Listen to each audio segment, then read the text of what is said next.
Reading. Reading about language as skill, tool, form and function. Vocabulary. Countries, nationalities and languages. Grammar.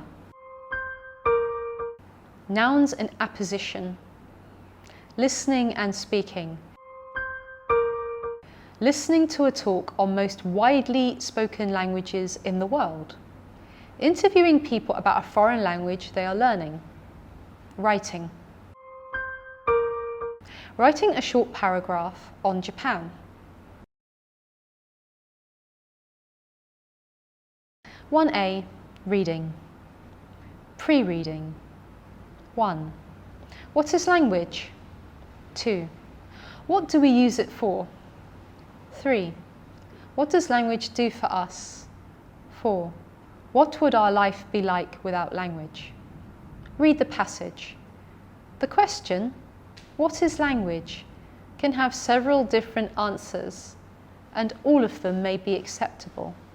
For our present purpose, however, let us look at language as skill, tool, form, and function. First, language is a set of skills: listening, speaking, reading, and writing. They are often known as the 4 language skills. Of these 4 skills, the listening skill is the first to develop. It develops during the first 18 months of babyhood. The speaking skill develops at about the age of 1.5 years or so. By about 4 or 5 years of age, the child is able to use his or her mother tongue quite efficiently. It is only when the child goes to school that he or she learns to read and write. Here we should note that listening and speaking work together as a pair of skills, while reading and writing work together as another pair. We should note further that when we are listening or reading, we are not producing language, we are receiving language. That is why these 2 skills are often known as receptive skills. When we are speaking or writing, however, we are producing language. Thus, speaking and writing are often known as productive skills. See the diagram below. Language skills: receptive, listening, reading; productive, speaking, writing. Second, language is a tool for communication. This means that we use language to speak to someone or to write to someone. To speak, we use vocal symbols. To write, we use written symbols.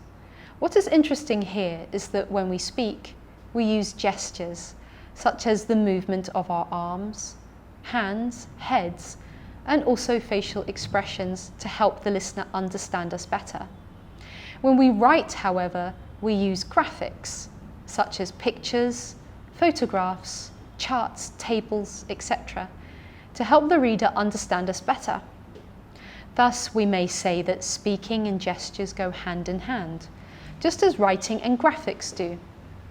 Third, communication may be in one of 2 forms: verbal communication and non-verbal communication. In verbal communication, we use words and sentences. They may be spoken or written. In non-verbal communication, on the other hand, we use gestures and graphics. See the diagram below. Verbal, spoken, written. Non-verbal, gestures, graphics. Fourth, we use language to help us perform many social functions, which are very much part of our day-to-day life. This means that we use language to greet or to bid farewell, such as hello, bye-bye, see you later, etc. To pass on information, such as, the film last evening was very exciting. I believe Dick failed the exam, etc. To ask someone a question or 2, such as, how are you? Have you done your homework? Etc. To request, such as, could you please give me a hand? Pass me that salt, please, etc. To ask for permission, such as, may I come in? Could I borrow your bike for the morning? Etc. To instruct someone what to do or how to do something, such as, take 1 tablet 3 times a day, add a teaspoon of sugar and stir, etc. To direct someone how to get to a certain place, such as go down this road, turn left at the traffic lights, the second building on your left is the museum, etc.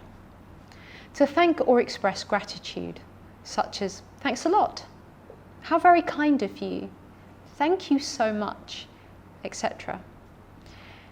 To respond to words of thanks and gratitude, such as the pleasure's mine, please don't mention it, you're most welcome, etc. To apologise or express regret, such as I'm sorry, what a pity, I'm sorry to hear that, oh what a shame, etc. To agree or disagree, such as yes, that's right, of course, sorry, I can't accept that, I'm afraid you're quite wrong there, etc. And to perform many, many other functions. In addition, language reflects culture, preserves culture, passes on culture from one generation to the next, preserves nationality and also identifies social class.